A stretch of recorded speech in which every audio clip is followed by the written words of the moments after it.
right, model building fans, this will be my next effort as far as model building goes this year. The 1963 Corvette Sting Ray. In my opinion, the best era for the Corvette. Let's see what's inside.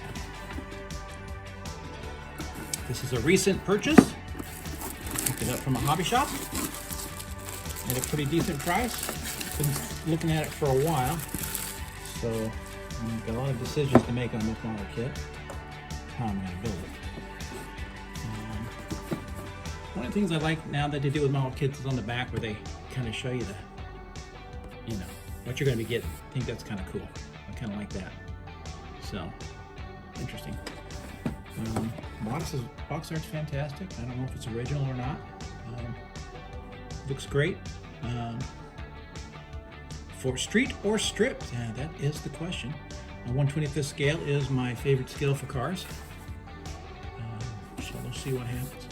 Looks like it's going to give me a couple of motor options. I always traditionally always do my model kits stock, which would be this engine. But man, when I was a kid, this is what I thought all cars should have. So I may have to do this. It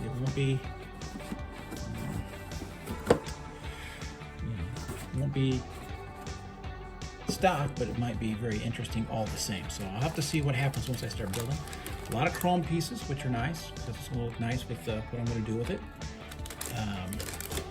Some nice red pieces for the tail lights and whatnot. Various wheel options.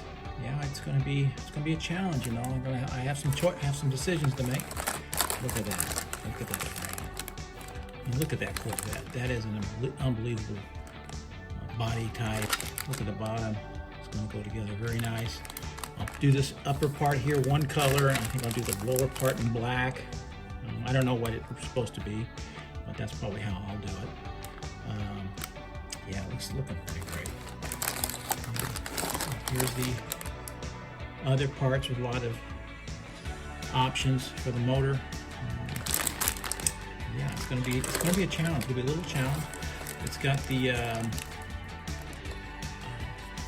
little metal rods for the wheels, which is fine. I can make that work. Got some decals. I almost never use decals, so I don't even need to look at those. Here are the instructions. In my youth, I built hundreds of model killer kits like this. And then, of course, I broke all of them and played with them and no longer have any of them. But I'm doing my best to do a nice job on this one. So it's going to be very interesting to see how it turns out. I just see myself doing the hot rod version. I just do. There was a movie I saw when I was a kid called Corvette Summer with Mark Hamill. I always loved that car, though. That's a different era for this Corvette. The Corvette used to be a dream car from when I was a kid. Well, I don't like the current Corvettes. They look too European, they don't look enough American. So I like the old style Corvettes better. So I haven't seen a Corvette that I thought was really spectacular since the 1970s. So that's okay if you disagree. That's fine. I just like things that are a little bit older, and I find modern cars not to have the style and the lines and the beauty of the older cars. But you might disagree. I do like the new Jeeps. I think Jeeps are kind of like the new Corvette. When I see a Jeep, I'm like, wow, those Jeeps are pretty cool. But for the most part, when I look at modern cars, I'm like, they got a bunch of gizmos inside, computers and all that. But I don't care about none of that. It's like a car with old school windows that you crank up and down and stuff like that. I don't need a lot of computer readouts in a car or truck. So that's what I'm going to build. The 63 Corvette Sting Ray. One of the greatest cars probably ever made.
right, model building fans, here it is, finished, a 63 Corvette Sting Ray by AMT.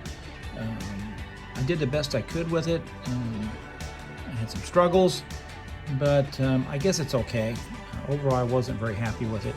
It's a bit of a departure for me. I usually like to weather my builds down and give them some road weariness, kind of like myself. So, but I wanted to keep this one as close to like a street rod as you could, so where it was very well kept up. So that's kind of how I did it. I picked the yellow because I love that yellow from the Milner Coupe from American Graffiti, so that's kind of how I went with that. And that's testers. It came out pretty good. I'm very happy with that aspect of it. And the interior is black.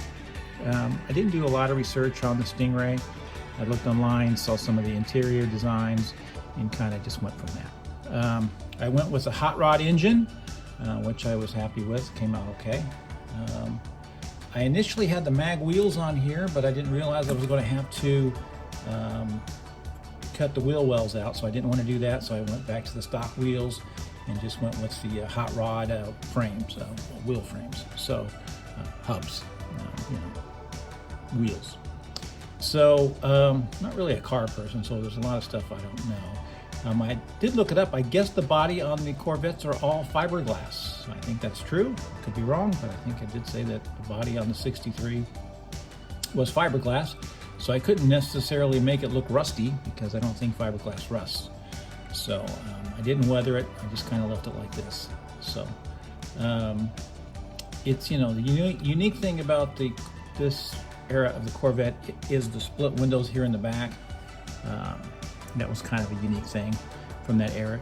I'm not sure, was it the only year that it had the split rear window? I don't know. I think it was, but I don't know. I'm not a Corvette aficionado. I just remember when I was a kid, that if you knew somebody had a Corvette, you thought they were like really rich. So it was a big deal to have a Corvette. I really liked Corvettes when I was a kid, but I don't particularly think they're particularly interesting now, as they don't look very American. They look European. They look like, they're trying to be a Fiat or something, where this car just, to me, looks very unique, looks American. And it's all part of car culture. So, if you saw a car like this going down the street, it's like a work of art to me when I see it. So, overall, my effort was okay. Let me see if I can show you the undercarriage. Undercarriage is okay. I didn't do a lot of work on it. Just black, and gave it some dry brushing. That's about it. The motor went in okay. The firewall gave me a lot of issues getting the firewall in there. I'm not sure why, but it did. I did look up some other people's builds online, and they did a little bit better job than I did. So if you're really interested in this kit, I would probably look at what they did as opposed to what I did. I did what I could, and that's all I can ever do. That is what I can do. There you go. You can probably see the motor there a little bit. It's interesting. It's a fun little kit. I just don't think I did a very good job on it, but that's not because of the kit, that's because of the builder. So that's what I did with it. Still have a little bit of detailing to do on it here. I need to, get the Corvette emblem here to come out, but really don't want to mess with that today because my hand's not very steady today. So there you go. So there it is, the 63 Sting Ray Corvette by AMT. It's out there. You still get it. It's been re-released many times because it's so popular, because it's really just a beautiful car. So, as always, model building is forever. Let's build some models, get some young people interested in this hobby, so we can maybe get the cost on some of these kits to come down. So, there you go. 1/25th scale, 63 Corvette Sting Ray. On the road again.